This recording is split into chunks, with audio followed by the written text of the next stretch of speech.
Vivíamos Sandra y yo. Sandra era mi esposa, mi primera esposa, en Washington, D.C., en el barrio noble señorial de Georgetown. Sandra estudiaba una maestría en ciencias políticas. Yo escribía mi primera afiebrada novela. Sandra quería que yo estudiara filosofía. Yo le decía, no me da la cabeza para tanto, mi amor. Yo voy a ser un escritor. 26 años después, Camila es una mujer libre, fuerte y feliz. Cuánto me alegro. Estamos hoy a casa llena, ¿eh? El estudio está desbordado de gente afectuosa. No podría ser menos porque tenemos un invitado de lujo, don Pablo Medina, que fue candidato presidencial en Venezuela, que es un valeroso líder opositor, presidente de la Junta Patriótica Venezolana. Un aplauso para Pablo, por favor.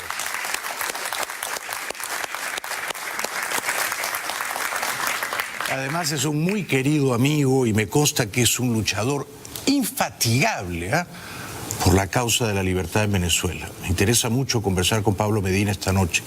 Permítanme que dedique el programa a don Carlos Gómez, que nos ve en México, a Eddie García, un colombiano que nos ve en Australia. Es increíble, ¿no?, cómo a través de YouTube nos pueden ver en los rincones más inhóspitos, más remotos del globo. Está cumpliendo años mañana María López de Pérez, y también saludos a Ramón Medina y Ketty Guzmán, que están molestos conmigo. Están molestos conmigo porque dicen que han sacado el programa de la parrilla de Mega en Puerto Rico. Les ofrezco sentidas disculpas, no tengo yo nada que ver en eso. Imploro a los gerentes de Mega Puerto Rico que reconsideren tan draconiana decisión. Parece que han sacado a Oscar Aza también de la programación. Me parece que eso podría corregirse, ¿no? Ojalá. Bueno. El presidente Trump dijo ayer en la Casa Blanca unas palabras sobre Venezuela. Dijo que él va a continuar ayudando a la oposición democrática venezolana, pero también dijo que no quiere intervenir o no quiere meterse. He conseguido la grabación en inglés con subtítulos para que ustedes juzguen sin filtros o sin doblajes de voz, ¿no?, para que tengan la versión nítida, fidedigna de lo que dijo el presidente Trump sobre Venezuela ayer. We're helping Venezuela as much as we can. We're staying out of it, but we are helping it, and it needs a lot of help. It's an incredible tribute to something bad happening, and the something bad is socialism. And it's amazing because 15 years ago it was one of the wealthiest countries. Now it's one of the poorest countries. It has oil reserves, has a lot of things going, but it's a very sad thing what's happened. La única frase que no me gustó fue "we are staying out of it". Nos estamos manteniendo afuera. Uno le rogaría al presidente que no se mantenga tan afuera, ¿no?, que se comprometa un poco más, que si de veras quiere resolver este problema, tiene que ir hasta el final, ¿no? Con palabras no alcanza. De esto ya sabemos sobradamente, ¿no?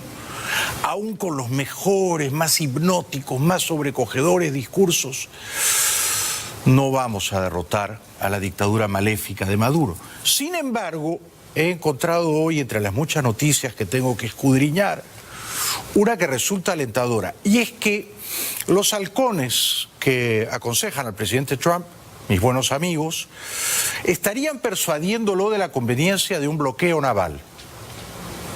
The U.S. has imposed several rounds of sanctions on the country's oil sectors, as well as high-profile government officials in the Maduro regime to exert pressure on his government. This as multiple nations have openly recognized opposition leader Juan Guaido as Venezuela's legitimate leader, with some reports claiming this international recognition is starting to take its toll on Maduro's inner circle. Meantime, as the political crisis in Venezuela continues, more than 4 million citizens have fled the economic turmoil in their home country. The UN is now asking for more funding to support the growing number of Venezuelan refugees.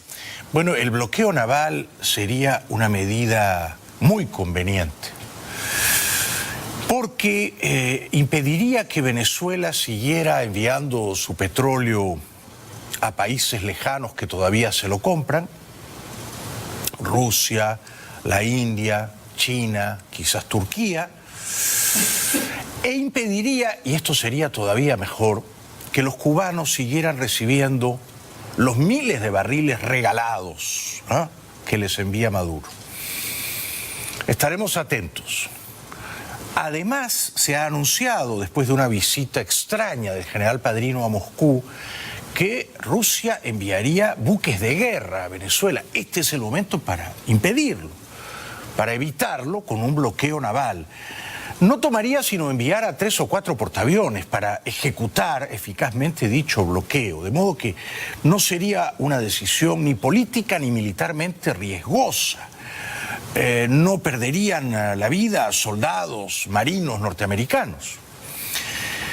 Luego está, por supuesto, la sombra inquietante del muy probable triunfo del peronismo en la Argentina en 2 meses, el 27 de octubre. Si se confirma la tendencia ya expresada en las elecciones primarias del pasado 11 de agosto, el peronismo kirchnerista, como se dice allá, de Alberto Fernández y Cristina Fernández, viuda de Kirchner, podría ganar en primera vuelta ahorrándose, eximiéndose de ir a una segunda vuelta en noviembre 24. Dicho esto, la bolsa hoy volvió a caer, ya había caído el lunes pasado, entre 30 y 40%, que fue una cosa verdaderamente sísmica en la economía argentina. Y hoy, teniendo ya la Argentina un nuevo ministro de Hacienda, la bolsa vuelve a desplomarse. La bolsa de Buenos Aires se desplomó el martes después que Hernán Lacunza asumiera como nuevo ministro de Hacienda. El índice Merval cayó 10,45% y las acciones de los bancos fueron las más castigadas, con pérdidas de hasta 17%. La moneda cerró a 57,39 pesos por dólar, con una ligera apreciación de 1,26% en un mercado cambiario menos alterado tras la brusca depreciación de 20% la semana pasada. Pienso que el gobierno actual podría mejorar la situación si le dan lugar, si la gente le da lugar. Hasta ahora no lo tiene porque ya vimos lo que pasó en las últimas elecciones. Yo estuve en Buenos Aires muy recientemente. Me parece que es virtualmente imposible que Macri consiga prevalecer al final. Ojalá yo esté equivocado. Ojalá el 27 de octubre ocurra algo que no se registró el pasado 11 de agosto. El favorito, el ultra favorito para ser presidente de la Argentina, y yo lo había dicho semanas atrás, leyendo simplemente las encuestas, es el candidato peronista Alberto Fernández. Es un buen candidato, es un político profesional. Fue elegido por Cristina Fernández, o sea, ella era la virtual candidata presidencial, decidió no serlo. Dio un paso al costado y eligió a Alberto. Alberto había sido íntimo amigo de Néstor Kirchner, jefe de gabinete de Néstor Kirchner, y había sido brevemente jefe de gabinete de la señora Cristina hasta que se pelearon. Cuando se pelearon pasó a la oposición y durante 8 o 10 largos años criticó con bastante ferocidad a la señora Cristina. Ahora se han reconciliado. Fernández fue a un programa del canal periodístico Canal 13, del noticiero Telenoche, y se enojó. Estos muchachos peronistas son muy intolerantes con la prensa, con una pregunta que le hizo el joven y muy talentoso periodista Diego Leuco. Una pregunta que a mí me parecía muy pertinente. Una pregunta que tocaba el tema de la inflación. Ustedes recordarán que en los 12 años de kirchnerismo, la inflación en la Argentina estaba encubierta, estaba disfrazada. Los Kirchner maquillaban la inflación, decían que era de 20 o 24% al año cuando era 3 veces más. O sea, allí también en el terreno de la estadística le mentían a la gente. Por eso tal vez Alberto Fernández se enojó y se permitió refutar la pregunta o la premisa de la pregunta de Diego Leuco.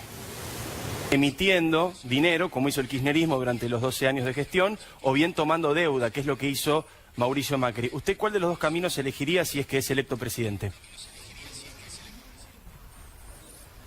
Pero la inflación no tiene nada que ver con ninguna de las dos cosas, sinceramente. ¿Usted cree que la emisión no genera inflación? En todo caso,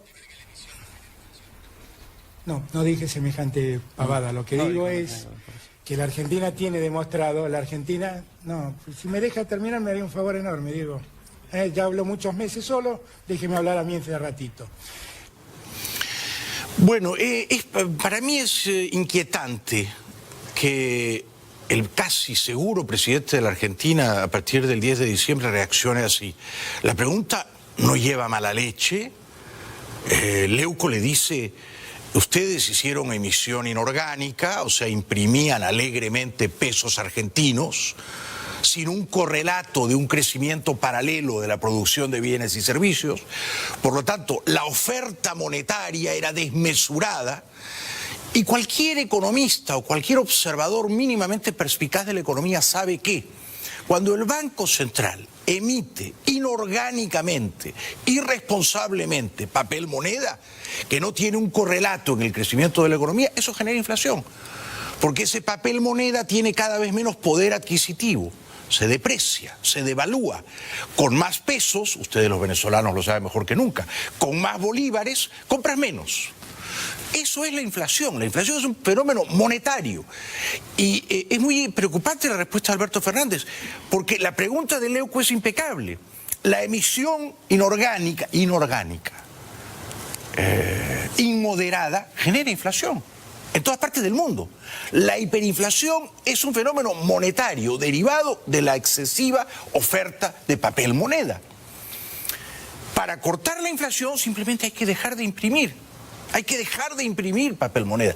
Pero es una tentación muy grande imprimir pesos o bolívares o soles peruanos, porque uno dice, ¿y cómo pago la cuenta? Bueno, échale a la maquinita del Banco Central. ¿Ah? Tráeme dinero fresco. Pero es una mentira, es un embuste, es una trampa, ese dinero vale cada vez menos. Luego Alberto Fernández se enoja también porque le preguntan por Venezuela. Dice, y para mí se queda corto, que en Venezuela hay un gobierno que comete arbitrariedades. Bueno, esta es una manera bastante sutil de evitar la cuestión, ¿no? Una arbitrariedad es un abuso ocasional, ¿no? Esporádico. Pero en Venezuela no hay un gobierno arbitrario, en Venezuela hay una dictadura genocida. Entonces yo me preocupo, ¿no? Me preocupo cuando Alberto Fernández dice esto. Bueno, ya lo dije muchas veces, puedo decirlo una vez más. Es un gobierno que ha caído en muchas arbitrariedades, que a mí me preocupó mucho lo que ha planteado Bachelet en su informe, que eso es de una gravedad singular y Más que de nadie 6.000 puede muertos, dijo. hacerse el distraído nadie puede hacerse el distraído frente a semejante informe. Máxime porque la conozco mucho a Michelle y sé quién es, y sé que no está hablando de un modo apasionado por perjudicar a nadie. El problema es que cuando le preguntan, y raramente se lo preguntan, si Venezuela es una dictadura, me parece que Alberto Fernández esquiva la cuestión y dice, es un gobierno autoritario, pero de origen democrático, con lo cual no acepta que Maduro perpetró uno y varios fraudes colosales, y decir que es un gobierno autoritario, a mí me parece que es faltar a la verdad, ¿no? Porque luego Alberto Fernández dice, e insisto, es interesante todo lo que dice, porque yo creo que él va a ser el próximo presidente de la Argentina, que en Venezuela hay que mejorar la calidad institucional. Pero en Venezuela no hay instituciones. No se trata de mejorar la calidad institucional, se trata de restaurar las libertades, de devolverles a los venezolanos la democracia. Creo que hay que resolver el problema de Venezuela, creo que el problema de Venezuela no se resuelve con Marines, no se resuelve apoyando una invasión, el problema de Venezuela se resuelve favoreciendo el mejoramiento de la calidad institucional y la convivencia democrática en Venezuela, y para eso hay que reclamar que la democracia impere plenamente y hay que trabajar en el sentido de lo que está haciendo Uruguay y México. Esa es mi opinión. En el sentido de Uruguay y México, dice, en días en los que estaba el gobierno de México, López Obrador, ha reconocido al embajador chavista nombrado por Maduro. Entonces, si él se va a alinear con México y con Uruguay, por supuesto es una muy mala noticia, porque México y Uruguay no reconocen a Guaidó como presidente y reconocen a Maduro como presidente y no lo llaman dictador. y proponen el diálogo. Es decir, que México y Uruguay, de facto, en los hechos, son aliados de Maduro. Y entonces uno puede sospechar que Alberto Fernández también va a ser un aliado de Maduro. Porque decir que la democracia impere plenamente es sugerir que ahora, en Venezuela, la democracia impera parcialmente, pero que hay una democracia. Entonces él dice, bueno, tenemos que llegar a que impere plenamente. No, es que no impera, no hay una democracia, no impera. Tampoco hay una calidad institucional que uno pueda mejorar, porque no hay instituciones. Todo es tierra arrasada, todo ha sido devorado por los caníbales del chavismo. Entre tanto, ya que hablamos de Uruguay, el presidente saliente este año de Uruguay, Tabaré Vázquez, revela que tiene aparentemente un nódulo maligno en un pulmón. El presidente uruguayo Tabaré Vázquez anunció el martes que le fue descubierto un nódulo pulmonar. En un estudio tomográfico se me comprobó la existencia de un nódulo pulmonar derecho con características muy firmes de que se puede tratar de un proceso maligno. Desde la sede de la presidencia explicó que aún deberá buscar un diagnóstico definitivo. Bueno, es una pena, le expresamos nuestro afecto y nuestra solidaridad, a pesar de nuestras profundas diferencias políticas, al presidente uruguayo Tabaré Vázquez, que bien pudo haberle salvado la vida al expresidente peruano Alan García si le hubiera concedido el asilo diplomático que García pidió en la Embajada uruguaya en Lima. El embajador John Bolton, asesor de seguridad nacional del gobierno de los Estados Unidos, sugiere que él ha sido parte de las negociaciones con el chavismo, pero que, como yo les dije ayer y anteayer, esas negociaciones han ocurrido a espaldas de Maduro y el propósito final de esos diálogos ha sido y sigue siendo remover a Maduro del poder. Estados Unidos parece decidido a avivar las disensiones internas en el seno del chavismo para forzar la caída del régimen. John Bolton asegura que su administración se reunió con funcionarios venezolanos para discutir la salida de Nicolás Maduro del poder a espaldas del mandatario chavista. Unas manifestaciones que desmienten las del propio Maduro, quien horas antes afirmaba haber impulsado en primera persona los contactos. Bueno, Maduro no ha participado de esos diálogos. Entiendo que esos diálogos no han sido tete a tete, cara a cara, ha sido por teléfono o con emisarios. Maduro no tenía idea de nada, porque las conversaciones apuntan a que Maduro se vaya de Venezuela, se refugie en un país como Cuba o quizá República Dominicana, y eso propicie una transición a la democracia. Todo esto a mí me suena muy improbable, pero el embajador Bolton insiste en que Maduro en cualquier caso tiene que irse.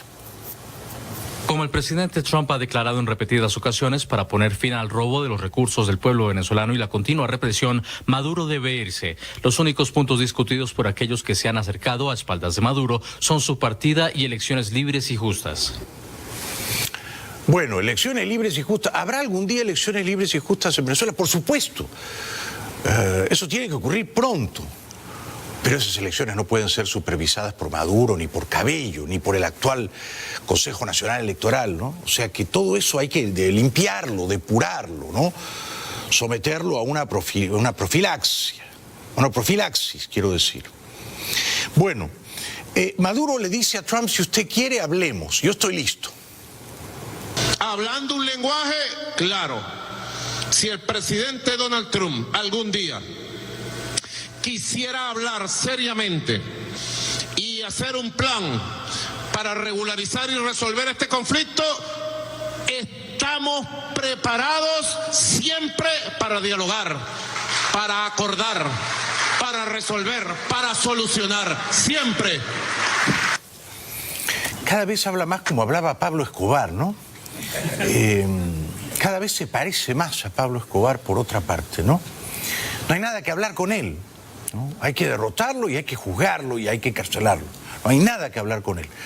Trump no lo va a dignificar. Maduro ha estado rogándole una reunión y la respuesta de Trump ha sido inequívoca: no y no y no. En cuanto a el presidente constitucional, Guaidó parecía no estar del todo informado de estos diálogos secretos entre Washington y una facción del chavismo disidente o desafecta de Maduro. Claro que han habido altas reuniones, pero no con la gente de Maduro, lo contrario, para salir de Maduro. Esto lo que evidencia claramente es que hemos venido haciendo el trabajo, es que hemos venido alineando los factores internacionales, es que se pueden generar garantías para todos los sectores que se pongan del lado de la Constitución. Y a pesar de que no nos gusten mucho de los nombres, bueno, ahí está el caso de Christopher Figueres, lo decíamos el día de ayer, ahí está el caso del levantamiento de sanciones a los que colaboren y participen para generar garantías de que haya una transición y una estabilización en Venezuela. Bueno, publicidad y luego voy a conversar con el ex candidato presidencial venezolano, líder de la Junta Patriótica, don Pablo Medina, un valeroso combatiente por la libertad de su país. Ahora los dejo en compañía de nuestro querido amigo de Trust Lending. Adelante.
Ayer a la día de la Asamblea Nacional vamos a escuchar las declaraciones que hace el presidente interino Juan.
estoy encantado de recibirlo porque es un amigo muy estimado.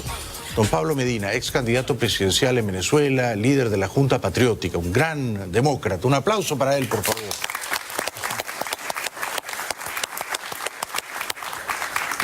Bienvenido, Pablo. Gracias por estar aquí. Ha venido mucha gente acompañándote. Ya sabes cuánto te queremos aquí en el programa. Cuéntanos cómo ves las cosas en tu país tan querido en Venezuela. ¿Cuál es tu lectura de los eventos recientes? Bueno, ahorita la noticia es las conversaciones que han llegado a un nivel como superior, pero siempre han estado negociando, siempre ha habido diálogo, que no ha sido público, por lo menos con Estados Unidos, pero diálogo en República Dominicana, hacia atrás, allá en la narcomonarquía de Noruega, ahora en Barbados, y con Estados Unidos siempre lo han hecho, siempre ha habido intercambios, solo que ahora es público.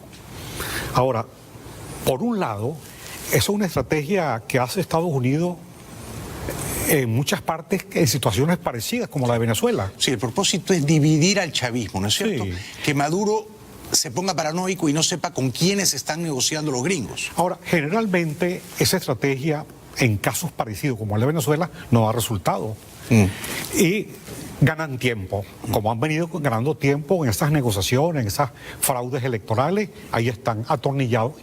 Y generalmente, a pesar de que hay fracturas, de que hay discordia, siempre se protegen. Tienen además el sostén de Rusia, de China, de Turquía y de Cuba. ¿Tú sabes con quién o con quiénes han estado negociando secretamente los americanos? O sea, ¿con qué sector disidente del chavismo? ¿Es Cabello, como se dijo? Bueno, ciertamente con Cabello, pero también le han mandado puente con Maduro. Es decir, y hay ciertamente una pelea entre ellos. ¿Entre Cabello y Maduro? Y entre Cabello y Maduro, entre Tarek Salma y Maduro y el otro. Como aquella canción de cubana, solo mató a Bernabé, mató le dio a Mucholanga le dio con los pies. Ellos siempre están así, como esa canción, pero al final siempre se acuerdan en las cosas esenciales para sobrevivir. Se protegen. Se protegen. O sea que tú no esperas grandes resultados de ese diálogo secreto con Chávez. Yo creo que la situación, la salida es otra, pero el problema es que ganan tiempo y el país se va fracturando más, se va agotando socialmente. Tú lo que significa, Jaime, que la inflación, que el bolívar prácticamente son el dólar paralelo en 16.000 bolívares, el dólar oficial 15.500, que el salario mínimo mensual son $270 y que oye, para comprar un trabajador, un empleado, cualquier persona, comprar un cartón de huevos que tiene 30 huevos, 40.000 bolívares. Es decir, 3 salarios serían varios salarios mínimos. La canasta básica son $100 y una persona gana $270 mensual. Claro. O sea, con lo que ganas al mes no te alcanza para comprar un cartón de 30 huevos. Compras 10 huevos. Compras 10. Sí, un salario mínimo. La tercera parte. Exactamente. La tercera parte, 10 huevos. Y no hablemos de medicina. Es decir, que una familia con ese cartón de huevo apenas, que serán varios salarios mínimos. Claro. Un huevo diario. Un huevo diario para 2 o 3 personas. Ajá, un kilo de café, 40.000 bolívares. Para enterrar a un deudo son 1.400.000 bolívares, casi $100. Qué locura. ¿Quién en Venezuela a nivel social tiene $100? Claro. Ahora, ¿cómo avisoras tú la salida? Desde aquí yo tengo la impresión de que el presidente Guaidó ha perdido un poquito de popularidad. Es natural, ¿no? Porque él sigue repitiendo el mantra, pero no se ven cambios. ¿Cómo avisoras tú la salida, Pablo? El problema también está en el mantra. Y el problema es la estrategia. El mantra es un equívoco, es un gran error. ¿Por qué? Porque en Venezuela realmente comenzó, creo que fue la Unión Europea o no sé si Estados Unidos quien propuso ese mantra: cese la usurpación, gobierno de transición y elecciones libres. Sí. El problema en Venezuela, cuando se habla de usurpación, están hablando del 20 de mayo del año pasado, cuando adelantaron la elección presidencial que correspondía este año, y la adelantaron para el 20 de mayo. Dicen, a partir del 20 de mayo comenzó la usurpación. En primer lugar, que no es verdad. No es verdad. Porque la usurpación comenzó hace mucho tiempo atrás. Sí. Pero no es usurpación en el sentido constitucional de que tú usurpas un cargo y entonces por ello todas tus decisiones son nulas. Oye, eso es un regalo para Maduro. Sí. El problema es más grave porque Sí. debería partir es del crimen de la muerte de Chávez, que lo mataron como un tonto en Cuba, y donde ahí impusieron a Maduro como un complot internacional, y cuando él no es venezolano. Entonces Padrino, que dice que todo el que proponga una medida de fuerza es un traidor a la patria, cuando Padrino acepta a Nicolás Maduro como un extranjero que no puede ser presidente de Venezuela. Es la primera vez en la historia, Jaime, de 1830, cuando se creó la República, a esta fecha, que un extranjero, además malandro y criminal como Maduro, sea presidente de la República. Bueno, entonces el problema comienza ahí, reconocer eso. Entonces debería ser cese a una narcotiranía, porque incluso tú buscas el término tiranía en los términos de Platón, en la República de Platón. Mira, se queda corto incluso porque Platón habla de que la tiranía es un desmembramiento, un desmoronamiento, un servilismo. Pero esto es narcotiranía, esto es peor. Sí, es peor. Eso es lo que significa Maduro y esta estructura, peor que incluso que Hitler, peor que Stalin, que eran criminales. Porque Hitler levantó un país en 7 años, Stalin levantó una potencia. Esto han destruido todo en Venezuela. La industria básica, la agricultura, las empresas básicas, la moneda. Todo ha sido destruido. Y entonces, si esa no es la salida, el mantra de Guaidó, y efectivamente la palabra usurpación no describe con exactitud la gravedad de la podredumbre moral y la maldad del enemigo al que tenemos que derrotar, ¿qué es lo que hay que hacer? ¿Cómo, digamos, repensarías tú las prioridades? Confiar en el venezolano, en la esencia del venezolano. O sea, ¿tú crees que esto lo tienen que arreglar ustedes, los venezolanos? No. Una parte somos nosotros. ¿De qué manera? ¿Y por qué confiar en el venezolano? Porque el venezolano no se arrodilla sino ante Dios y ante nuestra madre y nuestro padre. No nos arrodillamos. Y la tiranía cubana, los rusos y los chinos deben saber que esta historia no se termina sino con la victoria de la libertad en Venezuela. Entonces, Venezuela está tomada militarmente por los pranes, por el ELN, por la FARC, y entonces Guaidó está convocando otras manifestaciones. Yo creo que eso es arriesgar a la gente. La salida no es de adentro hacia afuera, la salida es de afuera hacia adentro. O sea, Guaidó no debe convocar manifestaciones. Oye, poner a riesgo más la gente está aprovechando para seguir reprimiendo. Y esperar, pero organizarse allá para esperar la oportunidad, el día D que va a venir. Esperar. Ahora, ¿qué hacemos los que estamos afuera? Yo creo que la diáspora tiene que moverse, no solamente la diáspora venezolana, porque aquí la lucha es universal entre la civilización y la barbarie. Correcto. Es una lucha que se da en Hong Kong, está en Moscú, es una lucha que se da en muchas partes, en Shanghái, que se está dando en muchas partes. Bueno, señores cubanos, pueblo cubano, nicaragüense, boliviano, venezolanos, vamos a unirnos a una diáspora mundial. El venezolano ahorita es como un durazno del tamaño de la tierra, porque está en todas partes. Vamos a protestar frente a la embajada rusa, china, vamos a protestar frente a la embajada cubana en todas partes, el mismo día, a la misma hora. Y por otro lado, estamos viendo la diáspora, organizando la gente en Venezuela para el día D. Y por otro lado, hemos venido organizando, Jaime, el núcleo de un ejército libertador. Y hemos venido también hablando precisamente para esto con una fuerza internacional para la ayuda humanitaria y para la paz. Ah, qué interesante. Para actuar. Qué interesante. O sea que tú crees que la diáspora venezolana tiene que organizar un ejército libertador. Sí, que ya hay embriones de ejército. Cuéntanos, por favor. Hay núcleos en diferentes países donde ya se ha contabilizado el número de soldados, oficiales y policías que se han venido organizando para actuar. Y por otra parte, hemos conversado con una empresa internacional, la We Are No Company, perdón mi inglés, pero no, hombre, claro, lo importante es la intención, claro. Y ahora, ¿Por qué hacemos esto, Jaime? Primero porque socialmente es necesario hacerlo, por la libertad del país, por la democracia, pero también porque en Venezuela socialmente la gente quiere hacerlo. La sociedad civil nos da derecho a nosotros. La Constitución, el artículo 333, establece muy claramente cuando esta Constitución ha perdido vigencia y ha sido modificada por un medio distinto a ello, no previsto en la Constitución.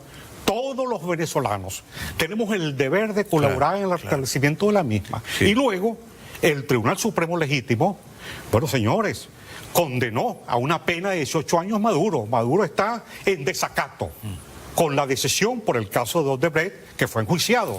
Claro, la Corte Suprema de tu país en el exilio ya lo condenó. Ya lo condenó. Entonces, el Ejército Libertador que tú avisoras agruparía por una parte a los venezolanos en el exilio, sí, ¿no? Militares, policías o ciudadanos que quieran combatir, etcétera, y a una suerte de ejército privado. De Legión británica, pues, para decirlo en términos históricos. Legión irlandesa. Que son expertos de la guerra que alquilan sus servicios. Claro. Pero además, en la historia de Venezuela, aquí de Estados Unidos, no participaron los franceses. Claro, claro. Y hasta un venezolano ayudó, Francisco de Miranda, en la toma de Pensacola. Y en Francia, que no lo ayudó Estados Unidos y los aliados. Sí, sí, por supuesto. No. Entonces, y aquí estamos en un proceso de independencia en Venezuela. Es un acto libertario que tiene bases constitucionales. Sí. Vamos a liberar a Venezuela. El PP es formidable. Ahora, ¿cuántos miles de hombres tendría que tener ese ejército? ¿O prefieres no dar la información? Sí, no prefiero no darlo porque... Pero cuando has hablado de día D, ¿ustedes anunciarían un día? No. No. Sería por sorpresa. Es como en la Segunda Guerra Mundial. Hitler sabía en Alemania que no conocía, sabía que iba a ocurrir algo. Pero no sabía el día. Exactamente, claro. No sabía ni el lugar. Claro. Pero entonces, ¿hay un plan en marcha? Hay un plan en marcha. Para organizar un ejército libertador venezolano. Para la libertad de Venezuela va a ser este año, Jaime. ¿Este año? Este año. Un aplauso para Pablo Medina. Vamos a la publicidad. Estoy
Muy alentador escuchar esta noche a don Pablo Medina, ex candidato presidencial venezolano, líder de la Junta Patriótica, que se ha propuesto organizar un ejército libertador, una cruzada libertadora para salvar a Venezuela del genocidio, de la catástrofe humanitaria que está viviendo.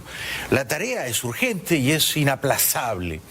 Ahora bien, para contratar a ese ejército profesional de excombatientes de guerra, hay que tener dinero. ¿Tienen ese dinero? Al menos en parte, ¿están tratando de recaudarlo?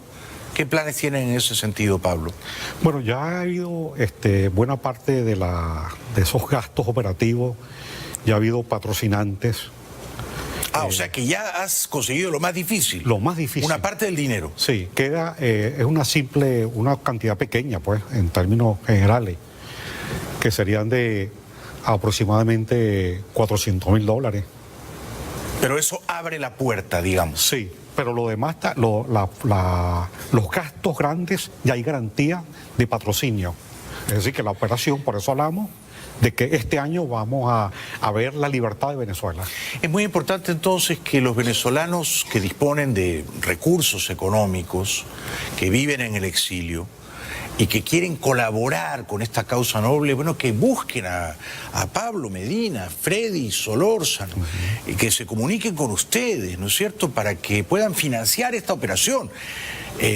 Porque los venezolanos que no tienen dinero, que a duras penas pueden pagar las cuentas mensuales, van a contribuir, desde luego, con sus sentimientos, con su afecto, pero hay que recaudar el dinero, ¿no? Claro, hay que dar un apoyo, cada quien lo que pueda, que $1, $5, claro, 10,000, claro. 200, 500, claro. 2,000, 3,000, lo que...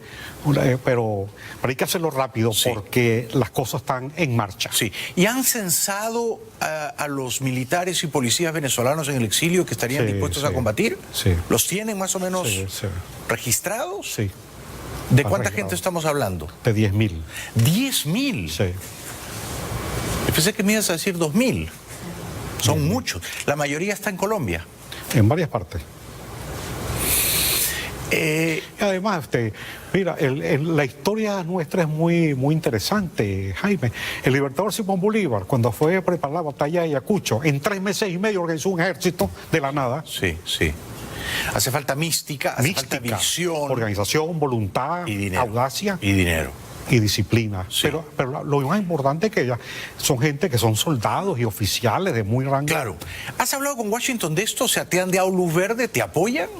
Hay intermediarios. Sí. Pero no directamente. Sí. Sí, a la orden. Estamos a la orden. Ellos lo van a ver con enorme simpatía. Ellos quieren que las cosas se muevan en Venezuela. Así es. Y hay una facción muy importante en Washington que dice ellos tienen que, los propios venezolanos tienen que empezar a mover ficha. Después nosotros los vamos a ayudar. Claro. ¿Ah? Ya esto está avanzado, Jaime. Esto ya está en camino. ¿No temes que el poder de fuego de la dictadura pueda ser superior al de tu ejército libertador? ¿O mira, calculas que...? Mira, la mayoría de los oficiales de las Fuerzas Armadas están por la libertad y la democracia. La mayoría. ¿Crees que no van a defender a Maduro? Ellos no van a defender a Maduro. Ellos cuentan con la estructura mafiosa cubana. Como dijo aquí un amigo mío, eso fue una invasión. La mafia cubana que está en Venezuela, de Hezbollah, del ELN, de la FARC, pero nosotros sabemos dónde están. Allá también hay oficiales rusos. Hay oficiales rusos. Hay oficiales, y también hay por supuesto, de Colombia, la FARC, el ELN, cubanos y oficiales rusos. Y como las cosas están complicando para Rusia y para China, a lo interno, bueno, yo aprovecharía para decirle algo a Putin y al señor de China, que se vayan de Venezuela y de Cuba, porque un nuevo gobierno, un gobierno de emergencia, que no es un gobierno de transición, que es diferente, no va a reconocer las deudas de Rusia y de China. Aproveche para retirarse. Si quieren hacer una negociación, retírense de una vez. Se lo decimos con anticipación y desde este programa que todo el mundo lo ve. Sí, muy importante ese mensaje, muy importante. El presidente constitucional Guaidó ¿conoce de tu iniciativa, de tu homérico esfuerzo por tratar de organizar una cruzada, un ejército libertador? ¿Sabe de esto? ¿Sabe? Yo le he enviado mensajes y no ha respondido. ¿Por qué no responde? Si no responde es porque no está de acuerdo. No está de acuerdo, claro. ¿Por qué no estaría de acuerdo? ¿Él desaprueba toda forma de violencia? Él está ahí por una casualidad. O sea, no es una persona que llegó con una visión de país, con una claridad. Llegó ahí por una circunstancia. Pero está ahí, tiene que aprovechar su poder, su tribuna. No lo aprovecha. Esto es lo que estamos haciendo. ¿Es con Guaidó o sin Guaidó? Sí, entendido.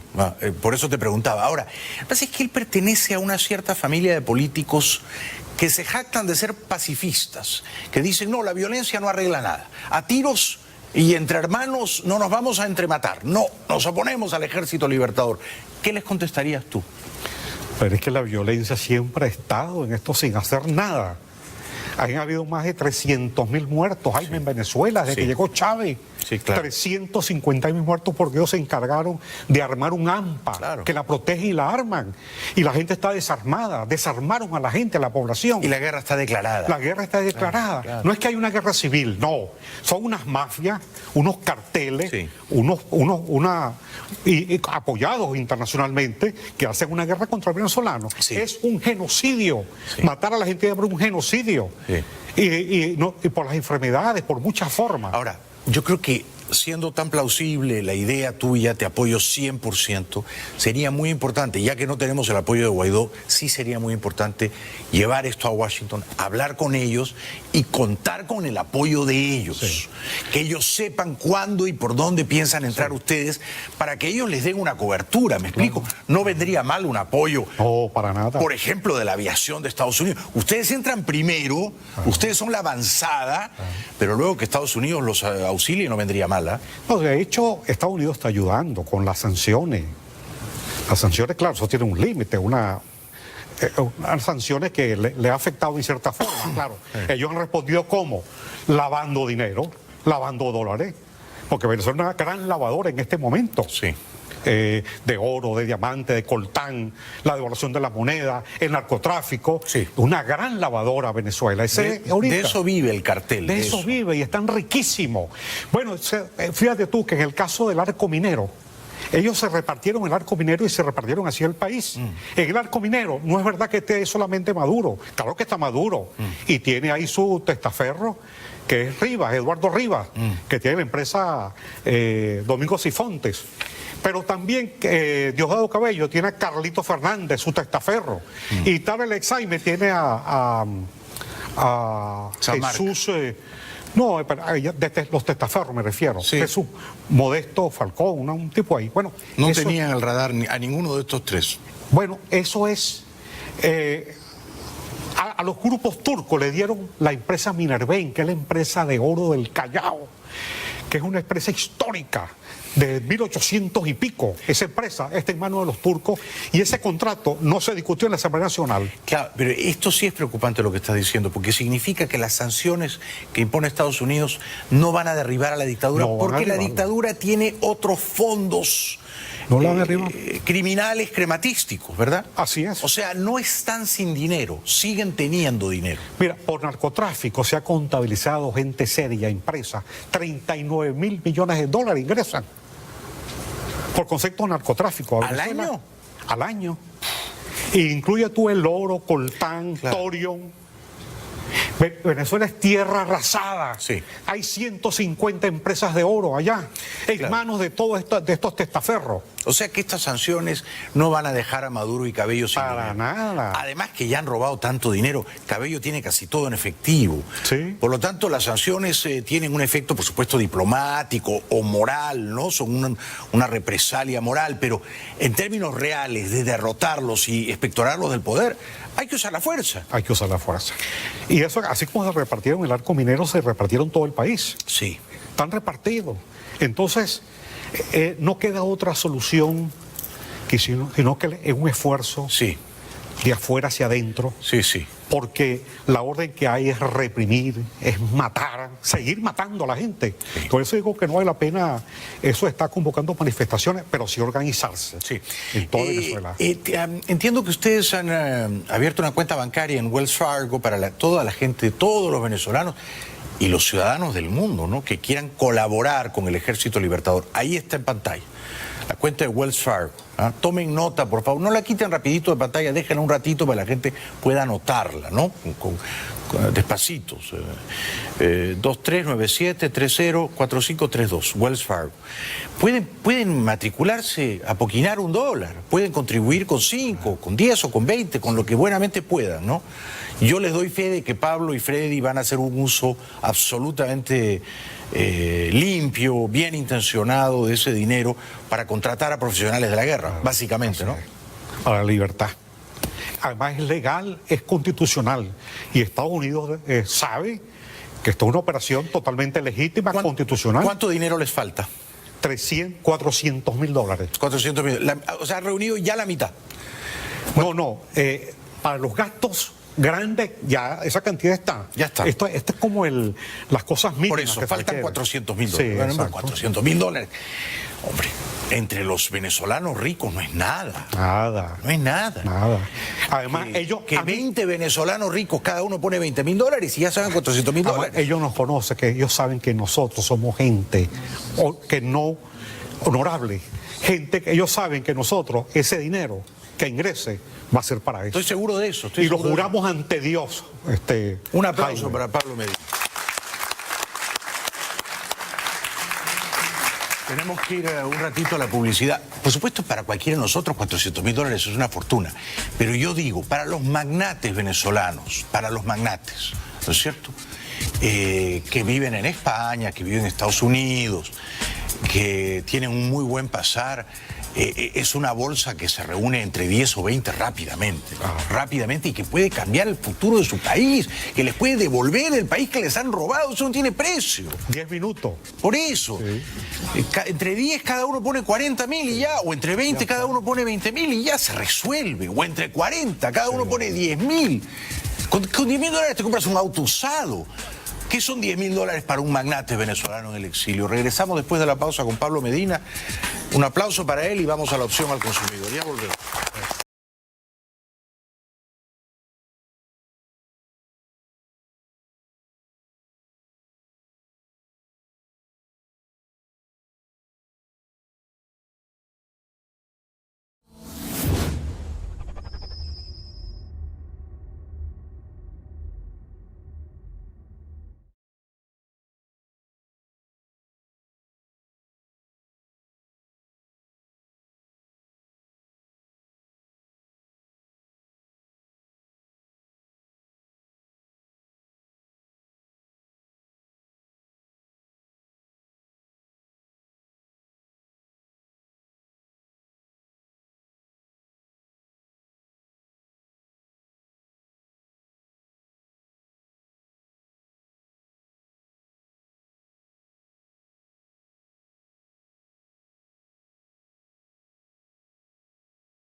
ex candidato presidencial venezolano y un gran demócrata y un venezolano admirable, nos ha devuelto el optimismo esta noche porque tiene un plan.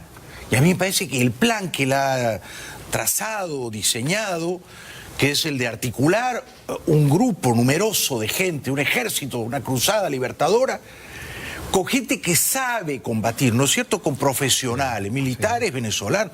Hay aquí esta noche generales venezolanos, gente que ha dedicado su vida entera a ello, ¿no? Pero también con profesionales de la guerra de otras nacionalidades, que han combatido en Irak, en Afganistán, en Siria. Este es un buen plan. Ahora, ¿hay políticos importantes venezolanos que te apoyan, Pablo? Sí, primero la sociedad civil. Sí.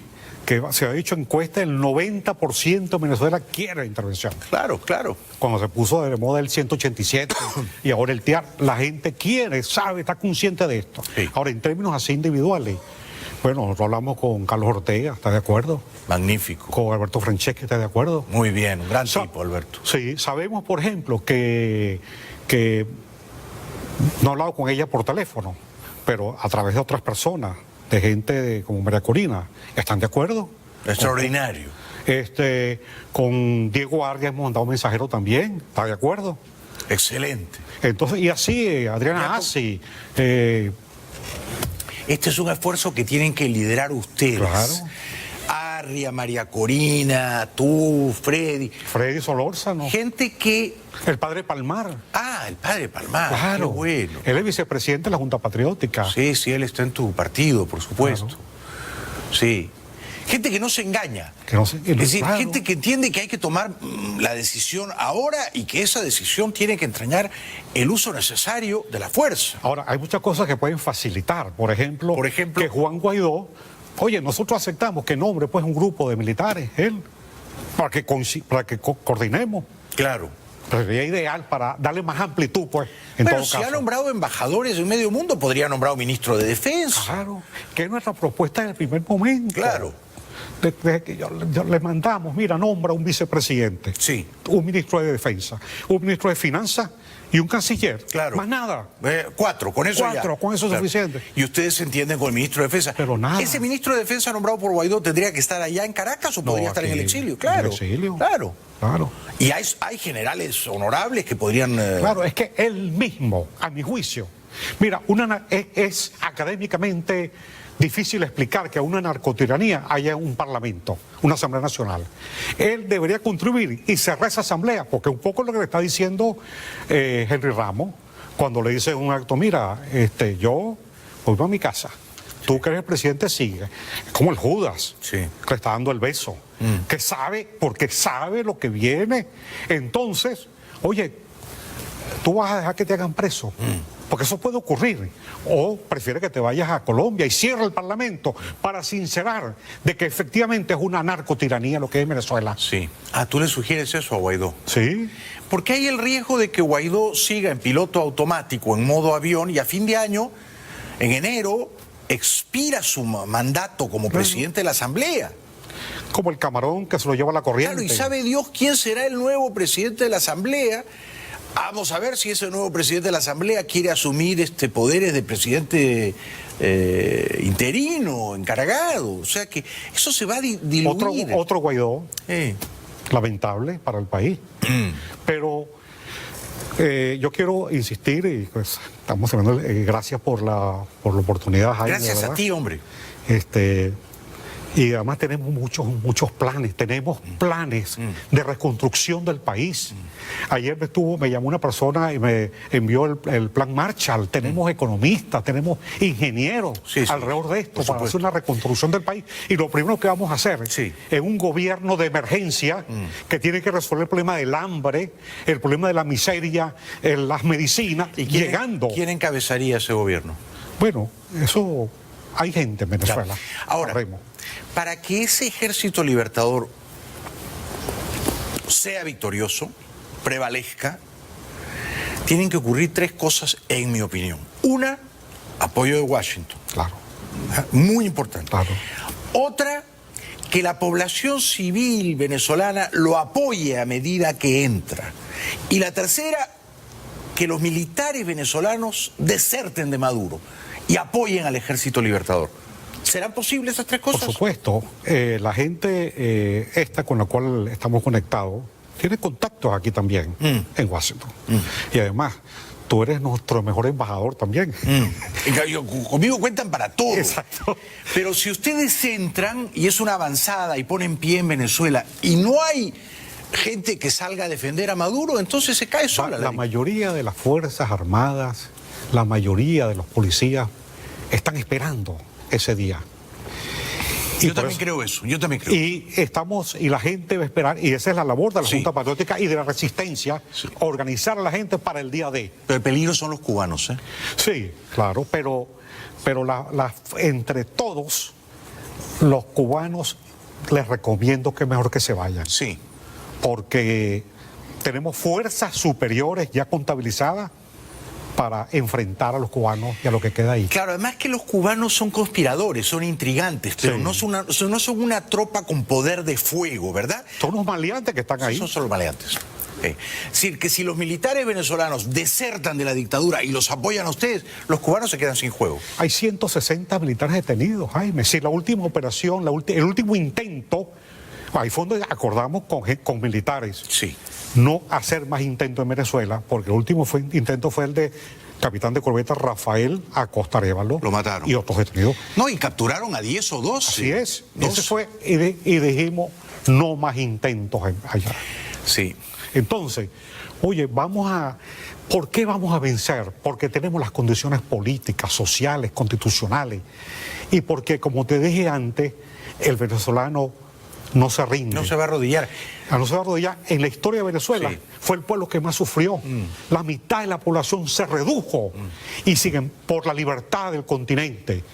Y todos los venezolanos recordamos aquella frase que está en el Quijote y que es leitmotiv de la Junta Patriótica, del Don Quijote de la Mancha a Sancho, cuando Don Quijote le dice: Sancho, la libertad, Sancho, es el bien más preciado que a los hombres dieron los cielos,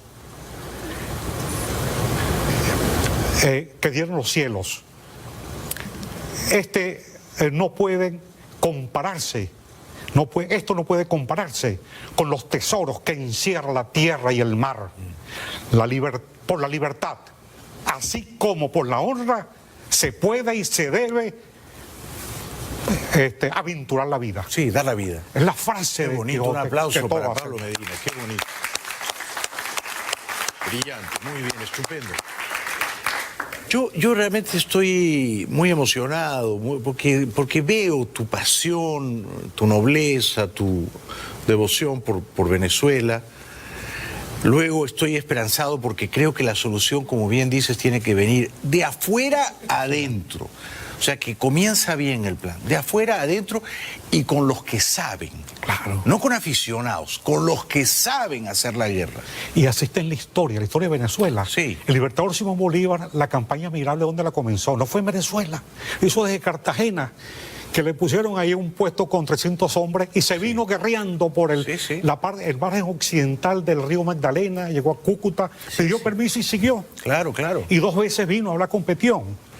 Entonces, de afuera hacia adentro es valedero. Eso es lo correcto. De afuera hacia adentro, con uso de fuerza militar calificada. Así es. Y aceptando como una premisa o como un escenario viable, creíble, que no va a haber resistencia interna, que tanto la población civil como la fuerza militar se va a plegar al Ejército Libertador. Sí. Eso facilitaría inmensamente la tarea. Claro. Le ruego que colabore con Pablo Medina, con Freddy Solórzano, con el padre Palmar, con el Ejército Libertador en esa cuenta de Wells Fargo. Déjenlo un ratito más. Te dejo el último minuto para que digas lo que quieras decir, Pablo.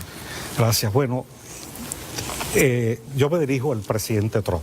De verdad, presidente Trump, sabemos que usted está en campaña y está haciendo un esfuerzo por recuperar a Estados Unidos y ha ayudado a Venezuela con las sanciones. Simplemente nosotros le pedimos desde este programa, con venezolanos y con millones de personas venezolanos que están viendo este programa, simplemente que nos dé una mano a ese ejército libertador y a esa fuerza que va a actuar. Eso es lo único que nos apoyamos. Un apoyo aplauso mínimo. para Pablo Medina. Muy bien. Gracias. Gracias a ti. Fantástico, fantástico. Me quedo realmente emocionado con tu presencia esta noche. Pablo Medina, la cuenta es Wells Fargo y ahí están los numeritos. Entre ustedes, venezolanos, se tienen que ayudar en esta hora crucial. Hasta pronto, Pablo. Hasta pronto. Un aplauso para él. Regresamos después de la pausa. Gracias.